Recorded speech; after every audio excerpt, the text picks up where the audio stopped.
कि पर में कहीं शांति नहीं। आ तुझे अंतर में शांति मिलेगी, सुख कली खिलेगी, कि पर में कहीं शांति नहीं। शुद्धात्म को निरख ले सब भ्रांति टलेगी, सुख कली खिलेगी, कि पर में कहीं शांति नहीं। इच्छा का दासी अब कभी नहीं बनना, भूलिए अनादि की कभी नहीं करना। इच्छा का दासी अब कभी नहीं बनना, भूलिए अनादि की कभी नहीं करना। द्रव्य दृष्टि से ही ज्ञान ज्योति जलेगी, सुख कली खिलेगी, कि पर में कहीं शांति नहीं। आ तुझे अंतर में शांति मिलेगी, सुख कली खिलेगी, कि पर में कहीं शांति नहीं। शुद्धात्म को निरख ले सब भ्रांति टलेगी, सुख कली खिलेगी, कि पर में कहीं शांति नहीं। जय बोलो परम पूजनीय गणियार का गुरु में 105 विभा श्री माता जी की। जय बोलेगा पूज्यारी का 105 सर्वश्री माता जी की। आइए चलते हैं, आज की इस प्रवचन श्रृंखला की शुरुआत करते हैं। हमारे बीच में उपस्थित महानुभाव से मैं निवेदन करता हूं कि वे आए और पूज्य आचार्य ओंकारं बिंदु संयुक्तं नित्यं ध्यायन्ति योगिनः कामदं मोक्षदं चैव। ओंकाराय नमो नमः। नमो प्रज्ञाश्रमणाय, नमः श्री बालयोगिने, नमो आचार्य देवाय, नमः श्री विराग सिंधवे, नमः श्री विशुद्ध सिंधवे। जय बोले नंदानंद पंच परमेष्ठी भगवान की।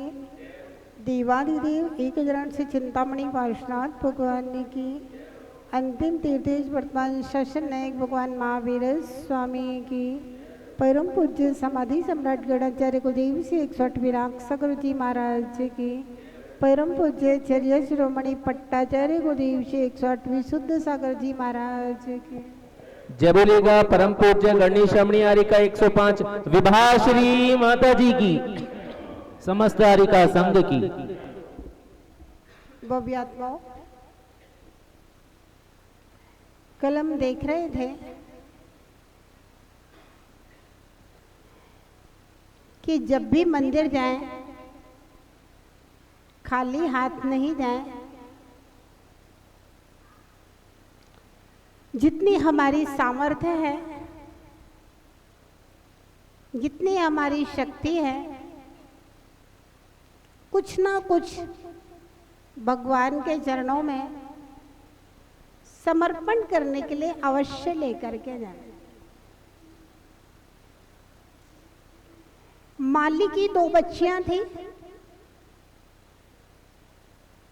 जब वो बागान से घर आती थी तो रास्ते में एक जिन मंदिर मिलता था और वे प्रतिदिन एक एक फूल जिन मंदिर के द्वार पर भगवान के चरणों में समर्पित करती थी। एक दिन क्या हुआ कि वृक्ष के ऊपर बहुत सुंदर फूल खिला था और वहीं पर एक सांप बैठा था। दोनों बहनों ने कहा ये फूल मैं तोड़ करके आज भगवान को चढ़ाऊंगी। और जैसे ही उसने हाथ लगाया सांप ने डस लिया। अच्छा, दोनों में आपस में खींचाखींची हो रही थी, तब तक दूसरी ने हाथ लगाया मैं चढ़ाऊंगी, और उसने हाथ लगाया उसको भी सांप ने डस लिया। दोनों फूल भगवान के चरणों में समर्पित करने की भावना से मरकर के सौधर्म इंद्र की देवियां उत्पन्न हुई।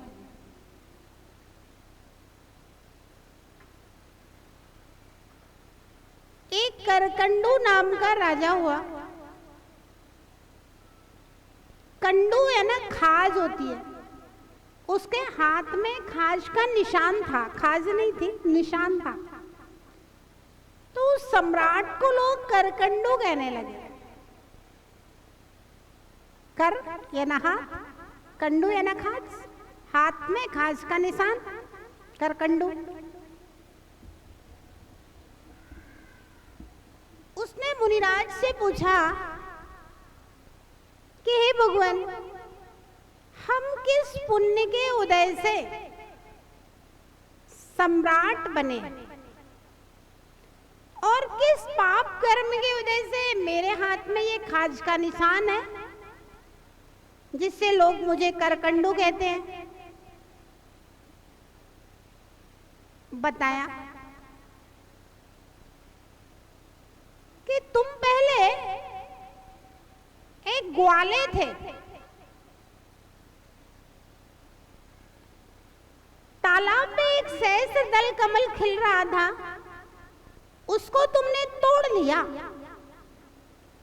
तो उस तालाब का रक्षक यक्षदेव प्रकट हुआ। उसने कहा है कि इस कमल को कोई नहीं तोड़ सकता, तुमने तोड़ लिया है तो ध्यान रखना, ये कमल जो दुनिया में सर्वश्रेष्ठ हो उसको चढ़ाना। अगर तुमने ऐसा नहीं किया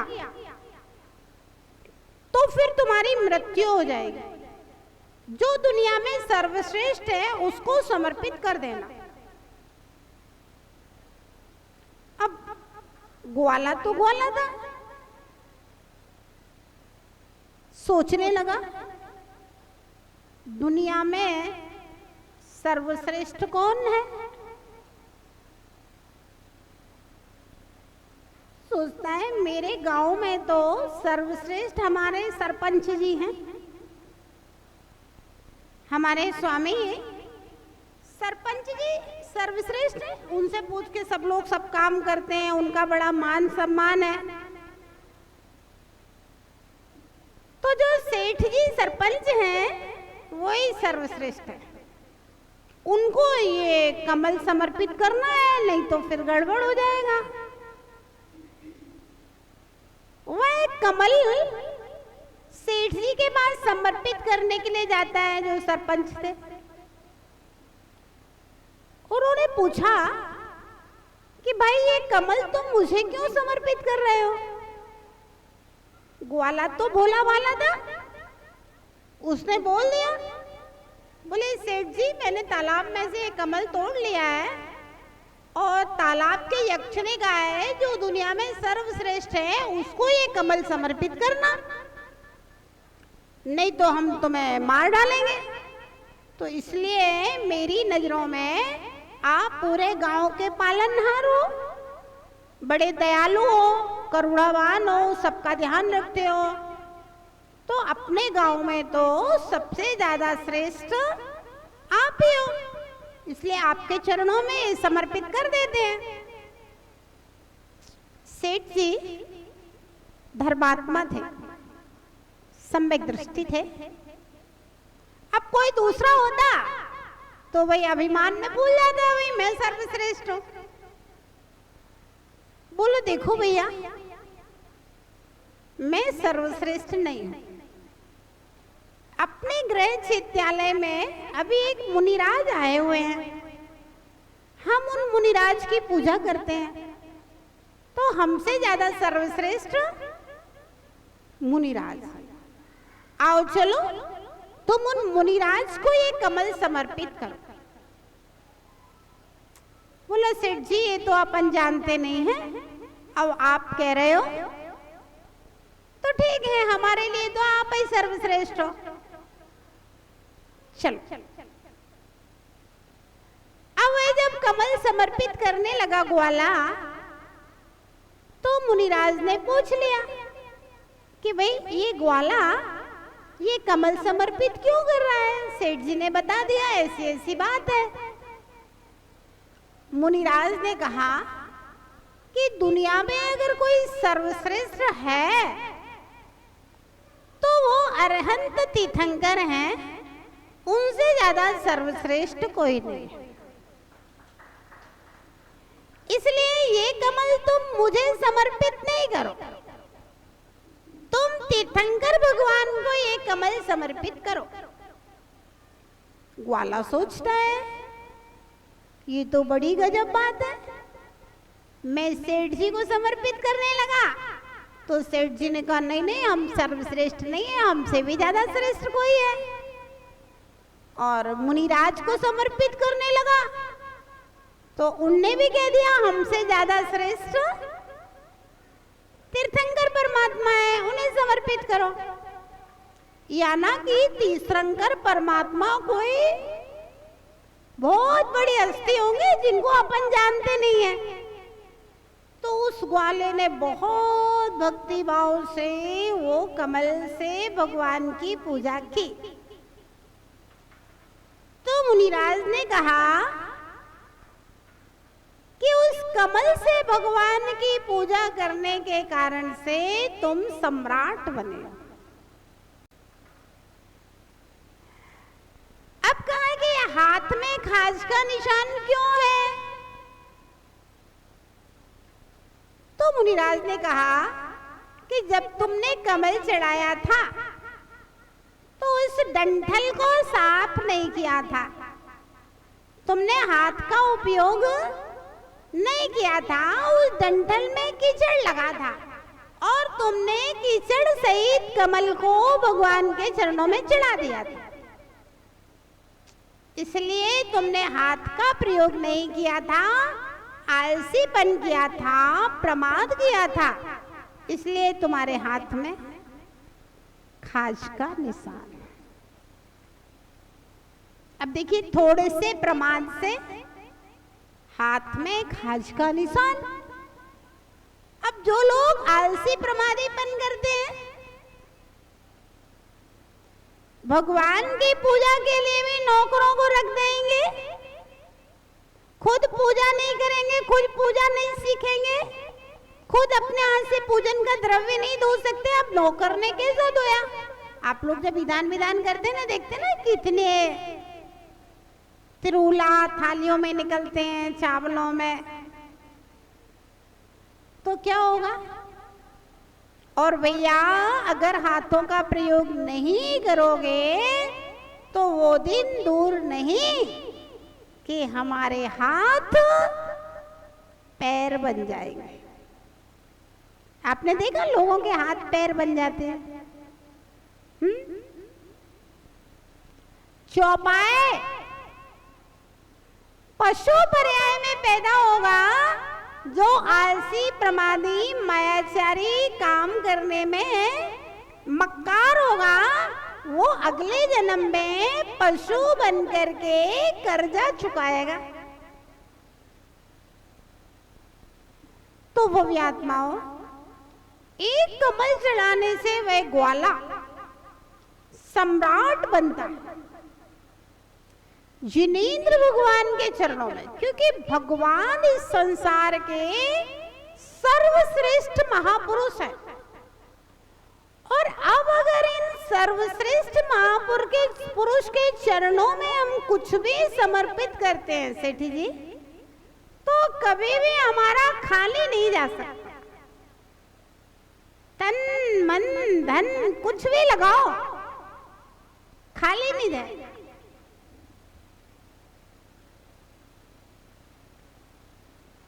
भगवान कुछ नहीं देंगे।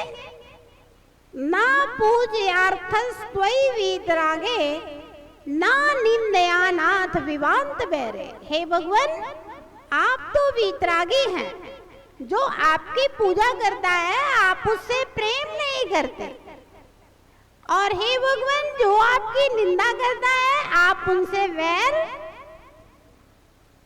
तथापि ते पुण्य गुणस्मृतिर्ना, फिर भी हम आपके पुण्य गुणों को स्मरण कर रहे हैं।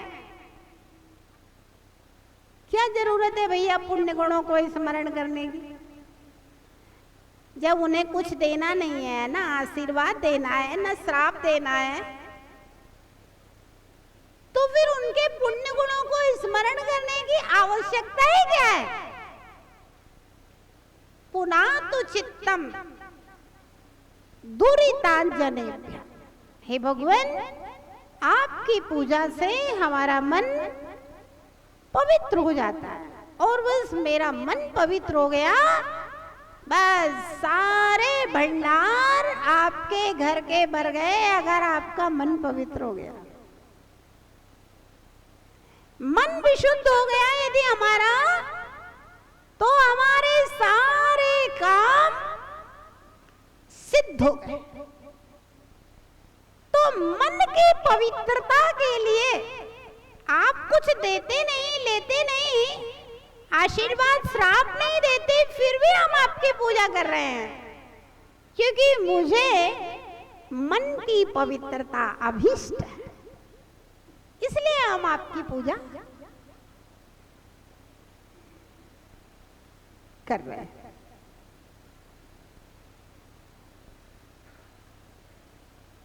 एक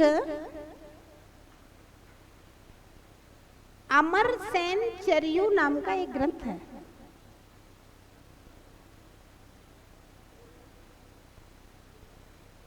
अमरसेन एक राजा हुआ, और उसका छोटा भाई वैरसेन उसका नाम था।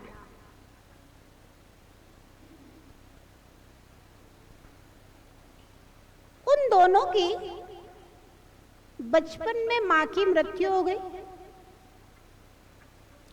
सम्राट ने पुनर्विवाह किया। ऐसे भी सम्राटों के बहुत सारे विवाह होते हैं, कोई फर्क नहीं पड़ता।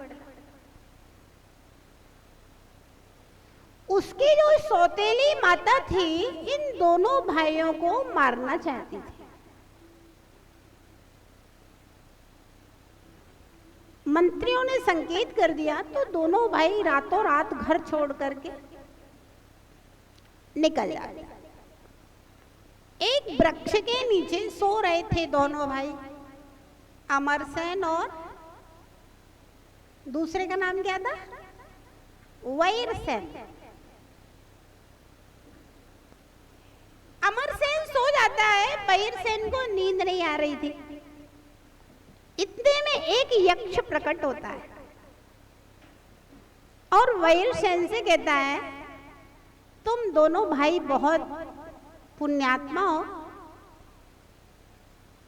पता नहीं क्यों मुझे तुम्हारे प्रति बहुत प्रेम पैदा हो रहा है। लो, ये 2 आम लो। ये पहला वाला आम जो खाएगा वो 7 दिन के अंदर सम्राट बन जाएगा। ये दूसरा वाला आम जो खाएगा वह जब सुबह कुल्ला करेगा तो प्रतिदिन 500 रत्नों को अपने मुख में से उगलेगा। वैरसेन दोनों आमों को ले लेते। इतने में भैया जग जाता है। पहला वाला आम अपने भाई को दे देता है। बोला, भैया यक्ष ने प्रकट होके मुझे ये 2 आम दिए हैं, पहला वाला आम जो खाएगा वो 7 दिन के अंदर सम्राट बन जाएगा, लो आप ये खाओ। और दूसरा वाला जो खाएगा वो प्रतिदिन 500 रत्न उगलेगा। अमरसेन ने वो आम खा लिया और दूसरा वाला आम वैरसेन ने खा लिया। अब दोनों अलग अलग दिशाओं में चले जाते हैं। अमरसेन नदी के किनारे सो रहा था। इतने में देखा सामने से बहुत कोलाहल हो रहा है, लोगों की भीड़ आ रही है। आगे आगे एक हाथी माला लिए चला आ रहा है और माला को हाथी ने अमरसेन के गले में डाल दिया और अपनी पीठ पे सूंड से उठा के बिठा लिया। सब लोग राजा अमरसेन की जय, राजा अमरसेन की जय।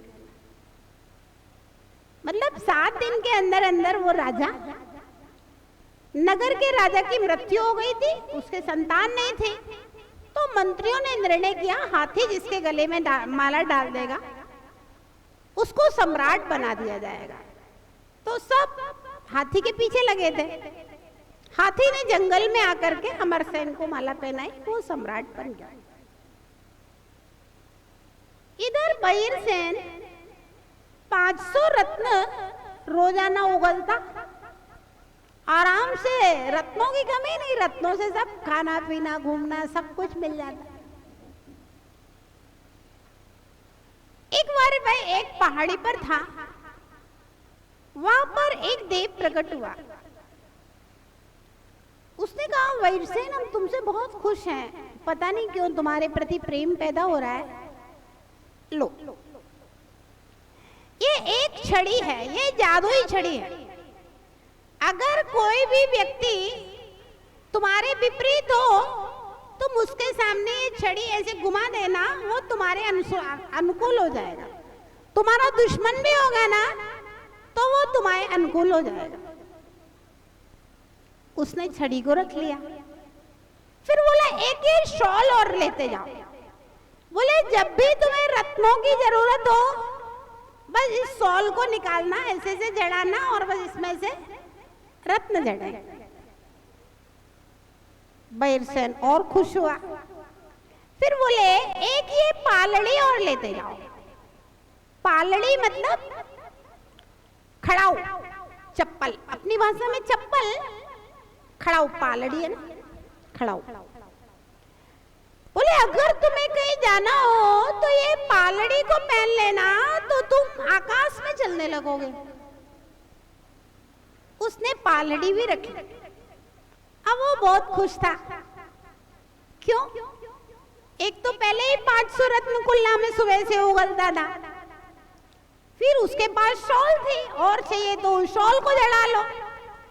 अगर कोई उसका परेशान करने आ जाए, दुश्मन भी आ जाए, तो यार जादू की छड़ी घुमा दो। और कहीं घूमने जाना है तो अपनी पालड़ी पहनो और आकाश में गमन करो। अब तो वो सब जगह कहां कहां अकृत्रिम जिनालयों के दर्शन करने लगा और मस्त हो गया वो तो। एक दिन अचानक जिनालय के अंदर अमरसेन और वैरसेन का मिलन हो गया। बोले भैया तुम कैसे हो? बोले मैं तो मस्त हूं। तुम कैसे हो? बोले भैया तुमने जो आम दिया था ना तो वो 7 दिन के अंदर सम्राट बनने की बात कही थी, तो 7 दिन के अंदर मैं सम्राट बन गया। चलो हमारे राज्य में चलो, अपन दोनों आराम से रहेंगे। बैरसेन अपना पूरा बीता हुआ समय बताता है। दोनों भाई राज्य में आ जाते हैं। उसी समय एक मुनिराज का आगमन होता है।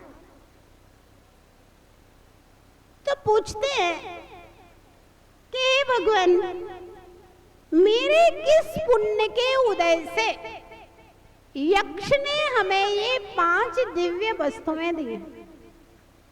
ध्यान रखना, अगर देवता भी किसी का सहयोग करते हैं ना तो उसका पुण्य का उदय होगा, तभी देवता सहयोग करेगा।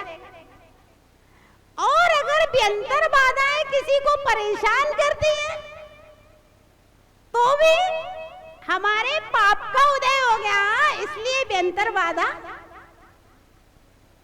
परेशान कर रही है। बड़ी विचित्र दशा है। जब किसी को भूत प्रेत लग जाते हैं ना, बहुत मुश्किल काम। इतना हैरान होता है उसका पूरा परिवार एक आदमी को लग जाए। लेकिन भगवान की भक्ति एक ऐसा उपाय है जिससे भूत प्रेत की बाधा भी दूर हो सकती है। एक हम आपको प्रैक्टिकल घटना बताते हैं। एक सज्जन थे, उनकी पत्नी को कोई ऊपरी बाधा थी और लगभग 10-12 साल हो गए थे उसको। बेचारा बहुत परेशान था। अब वो कभी घर से भग जाती थी, कभी कुछ, कभी वो पूरा घर का सामान उठा के फेंक दे, कुछ बस में ही नहीं आती थी वो। और उसने बहुत झाड़ फूंक करने वालों को दिखवाया, सब किया, कोई फायदा नहीं हुआ। वो आचार्य महाराज के पास किसी सोर्स सिप्पे से पहुंच गए, आचार्य के पास, विद्यासागर जी महाराज जी।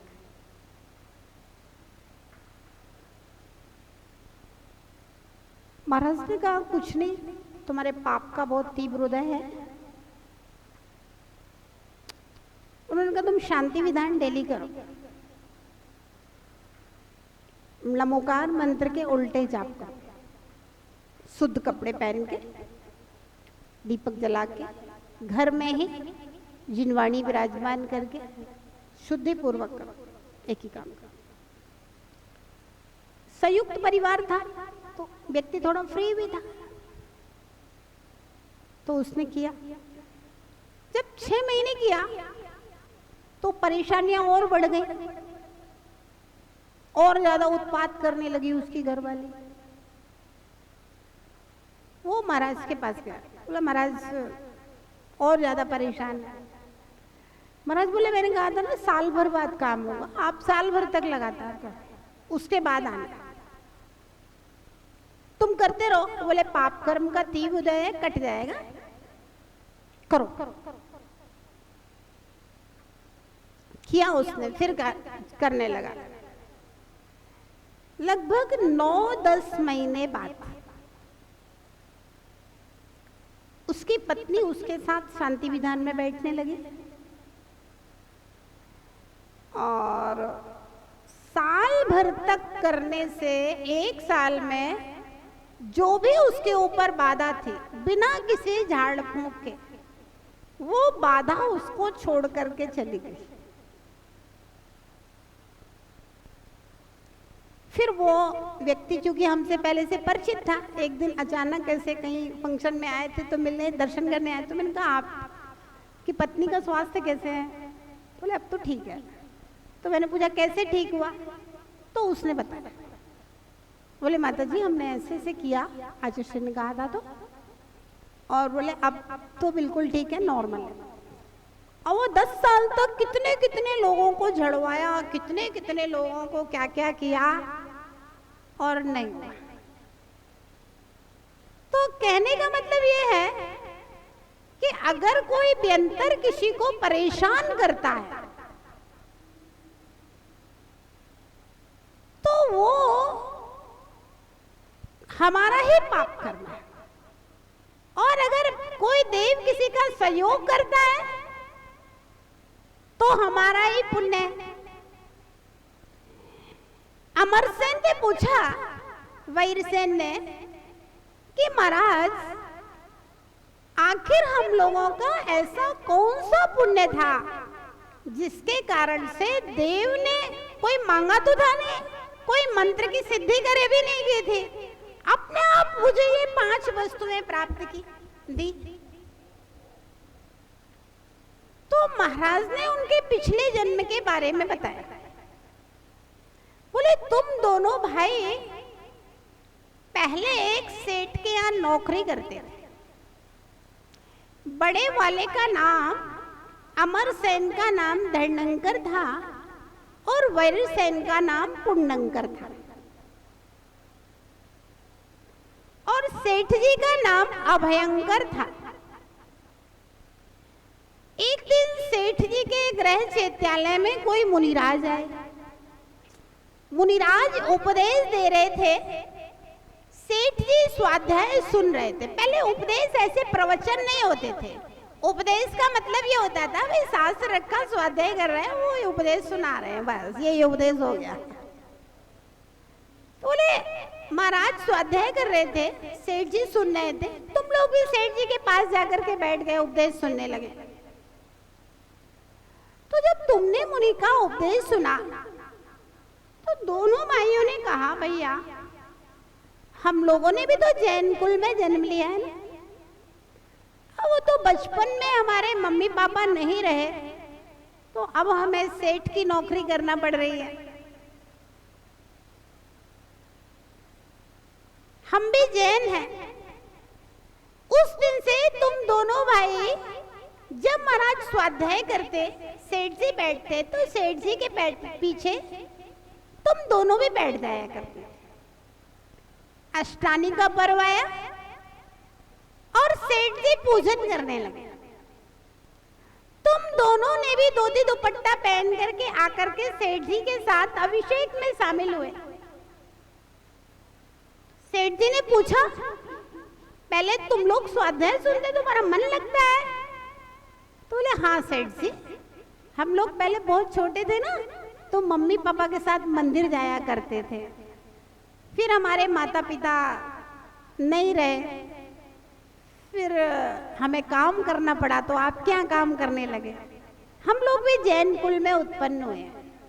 जब सेठ को पता चला कि ये बच्चे जैन हैं तो सेठ बहुत खुश हुआ, क्योंकि अच्छा धर्मात्मा सम्यक दृष्टि सेठ था, अच्छा था।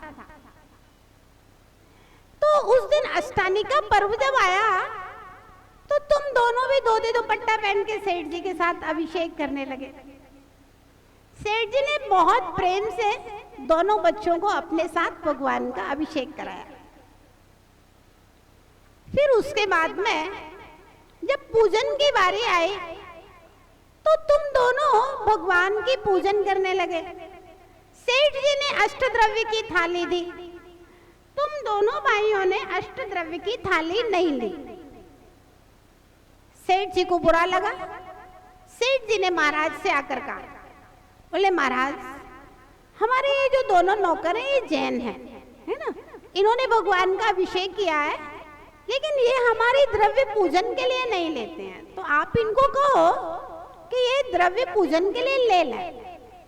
महाराज ने पूछा कि बेटा तुम लोग सेठ जी का द्रव्य से पूजन क्यों नहीं करते हो? बच्चे बोले महाराज हम लोग तो दरिद्री हैं, हमारे पास कुछ है नहीं, अगर हम सेठ जी की द्रव्य से पूजा करेंगे तो पूजा का फल तो सेठ जी को मिलेगा, इसलिए हमने सेठ जी की द्रव्य पूजा के लिए नहीं लिया। महाराज ने पूछा तुम लोगों के पास कुछ है क्या? पुण्यंकर बोला महाराज मेरे पास 5 कौड़ी है। क्या है? 5 कौड़ी है। धन्यंकर की आंख, उस जमाने में कौड़ियां चलती होंगी, धन्यंकर की आंख में आंसू आ गए। बोला महाराज मेरे पास तो 1 कौड़ी भी नहीं है, फिर मैं भगवान की पूजा कैसे करूंगा? महाराज ने कहा कोई बात नहीं, अगर तुम्हारे पास कुछ भी नहीं है तो तुम भाव पूजा करो, व्रत उपवास करो, स्वाध्याय करो, जाप करो, इससे भी महान पुण्य होता है, विकल्प नहीं करो। फिर पुण्यंकर ने 5 कौड़ियों के फूल लाया और दोनों भाइयों ने मिलकर के भगवान को 5 कौड़ियों के फूल समर्पित करके बहुत बड़ी पूजा की भाव से। मुनिराज ने बताया 5 कौड़ियों के फूलों से भगवान की पूजा की थी, इसलिए तुम्हें 5 दिव्य वस्तुओं की प्राप्ति हुई। कहते हैं ना फले अनंत जो धर्म ध्यान की भूमि विषय बोवे, धर्म ध्यान की भूमि में बोता है तो अनंत गुणा फलीभूत होता। अब बताइए, कहाँ 5 कौड़ियां और कहाँ 5 दिव्य वस्तुएं। एक आम से राज्य मिल गया, दूसरे आम से रोज 500 रत्न उगलता था, तीसरे उससे जादू की छड़ी, चौथे से वो शॉल जो रत्न गिराता था, और 5वें से वो आकाश में गमन करने वाली पालड़ी। कहाँ कौड़ियों की कीमत और कहाँ दिव्य वस्तुओं की कीमत।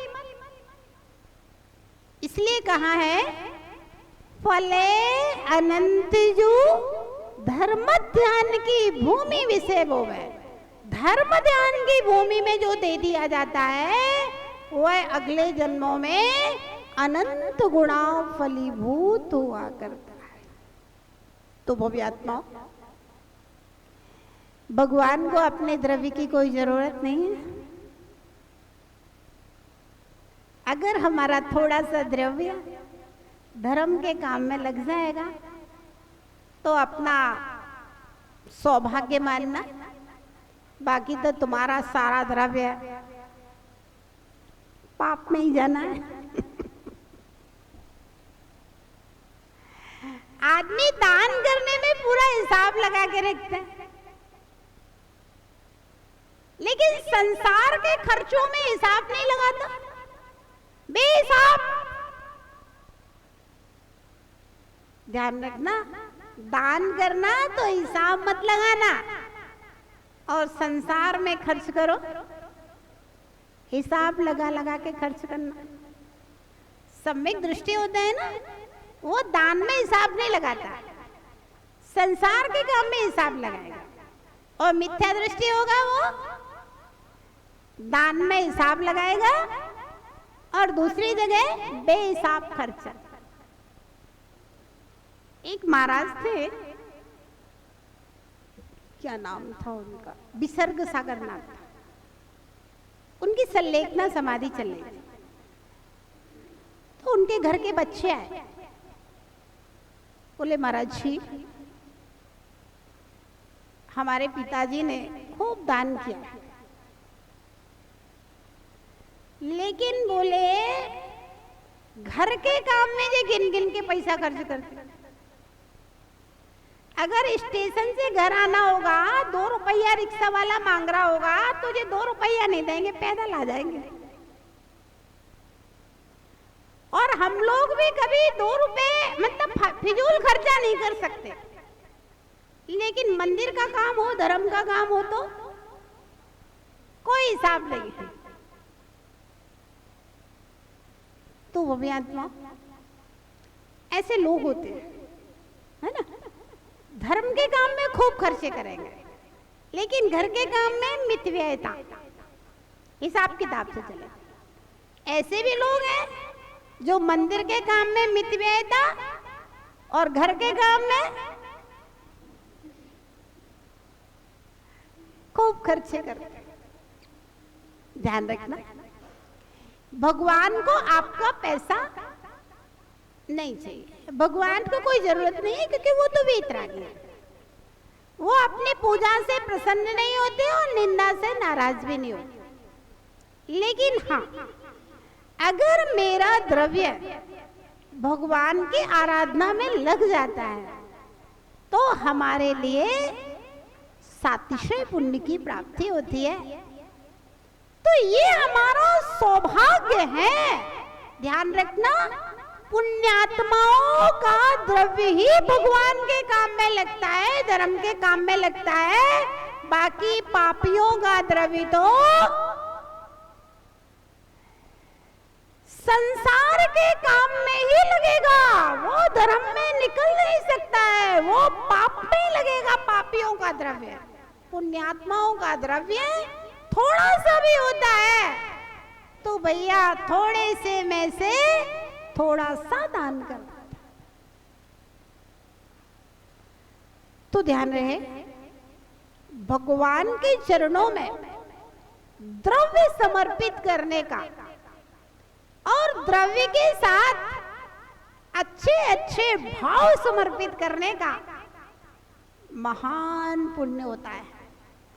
ऐसा महान पुण्य हमारी कुल परंपरा में, जैन परंपरा में सबसे पहले किया जाता है।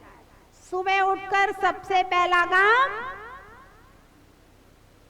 देव दर्शन, देव पूजन, देव अभिषेक, उसके बाद फिर आप अपने घर गृहस्थी और व्यापार को देखिए। बहुत सुंदर परंपरा है ना, बहुत सुंदर। लेकिन अब परिवर्तन होने लगा है, जो परिवर्तन नहीं होना चाहिए। माताएं अपने बच्चे से कहती हैं सुबह नहीं शाम को मंदिर चले जाना चाहिए। नहीं, सुबह ही मंदिर जाइए, शाम को एक्स्ट्रा है, वो दोबारा का काम। मंदिर की जो परंपरा है वो जिन दर्शन की परंपरा, शाम की परंपरा बिल्कुल नहीं है। हमारी जो मूल परंपरा है, प्रातःकाल सबसे पहले उठ करके भगवान के दर्शन की परंपरा है और वही परंपरा जीवंत रहना चाहिए। उसी से जीव शासन की वृद्धि, व्यवहार तीर्थ का प्रवर्तन इसी से होगा। ये तो सुबह के शाम को जाएंगे, शाम को थक गए, किसी काम में उलझ नहीं आ पाए, छूट गया सो फिर छूट गए।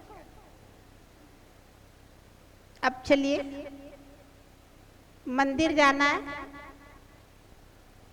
गाड़ी में बैठ के जाना है कि पैदल जाना है?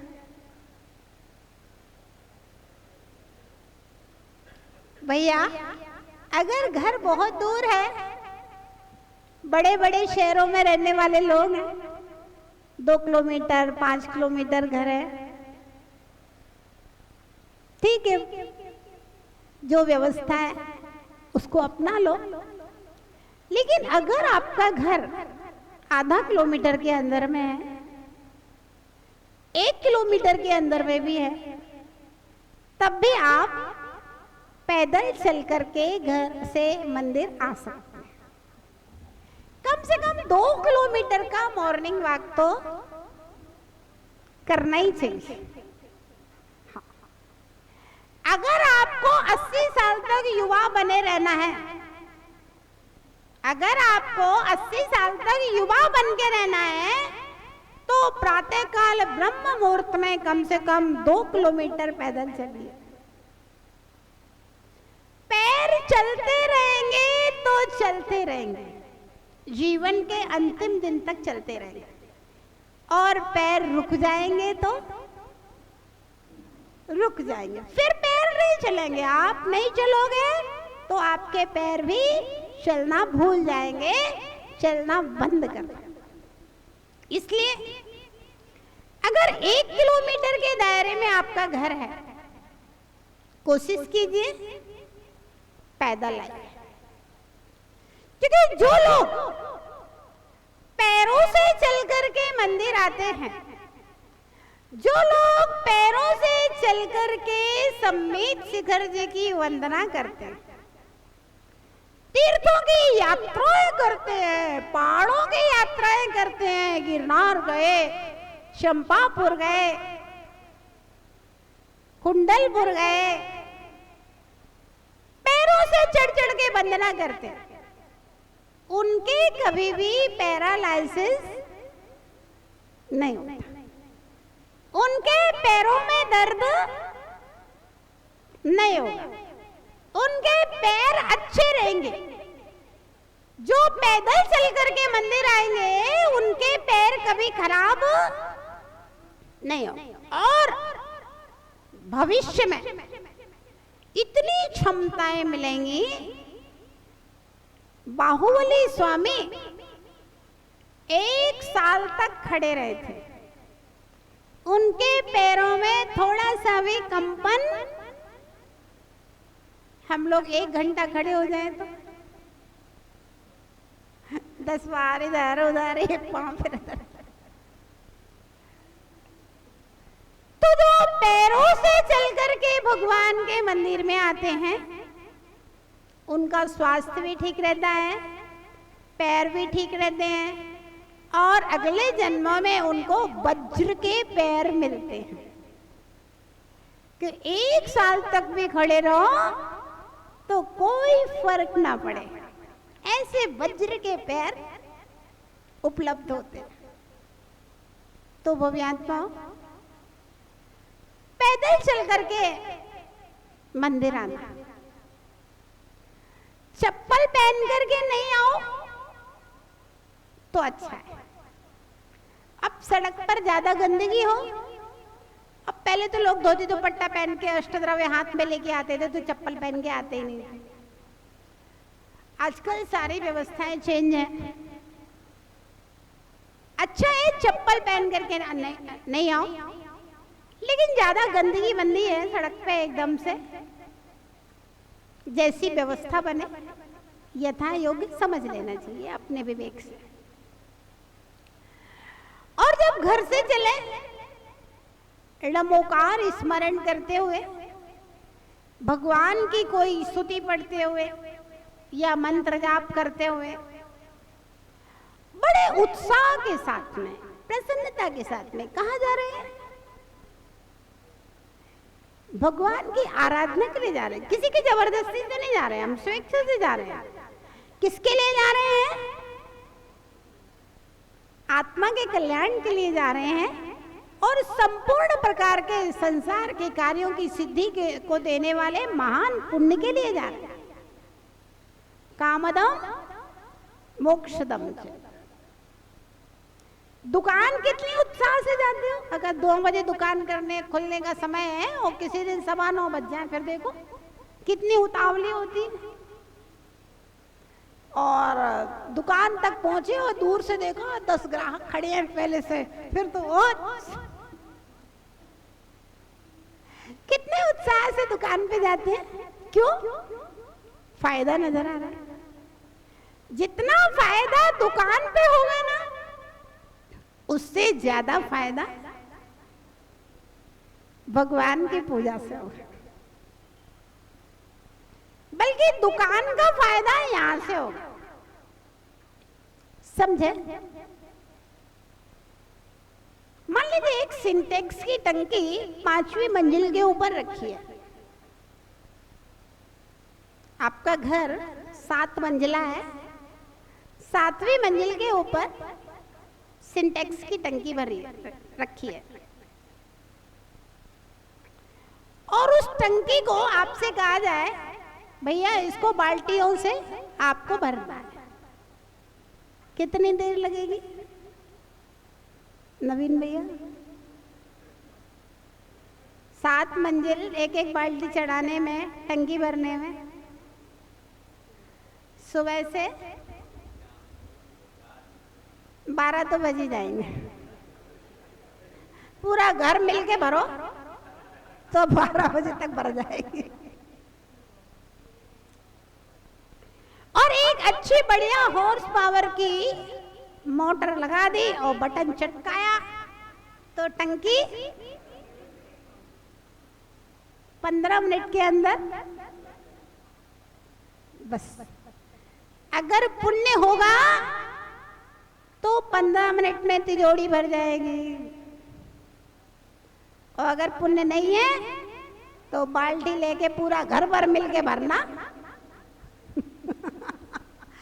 12 बज जाएंगे, थक जाओ। तो वो व्यात्मा पहले पुण्य करो, उसके बाद दुकान जाओ। पहले पुण्य करो महिलाओं के लिए, उसके बाद चौके चूल्हे का काम। पहले पुण्य, उसके बाद, जिससे बढ़िया कम मेहनत से काम हो जाए। और नहीं तो मेहनत करते रहोगे कुछ नहीं होगा। तो पैदल चल करके आना, बहुत उत्साह के साथ आना। भगवान की आराधना के लिए जा रहे हैं और ये आराधना मेरे संसार के कामों को भी सिद्ध करेगी और मेरे आत्म कल्याण का भी निमित्त है। पूरे उत्साह के साथ, खुशी के साथ भगवान के द्वार पर आना।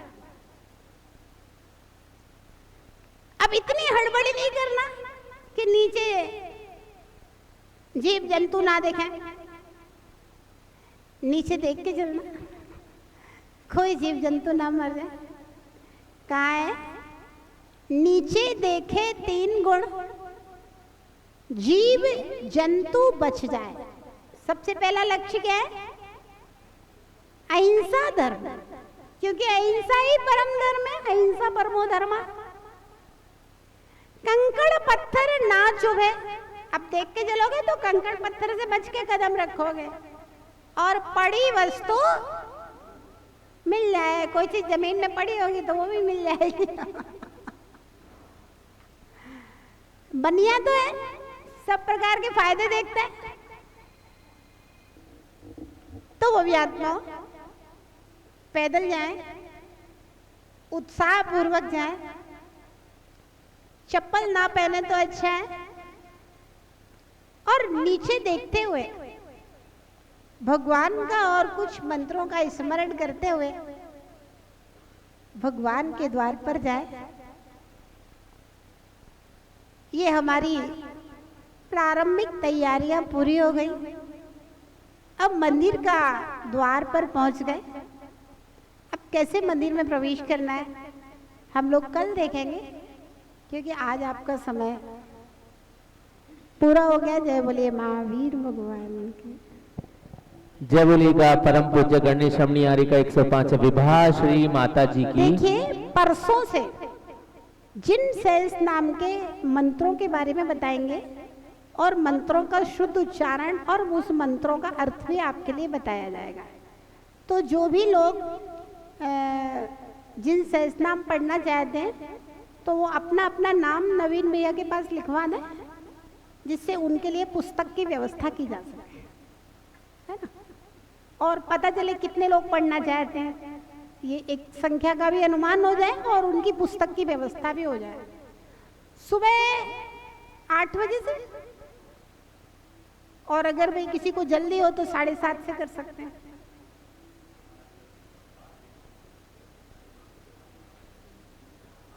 आठ बजे ठीक है।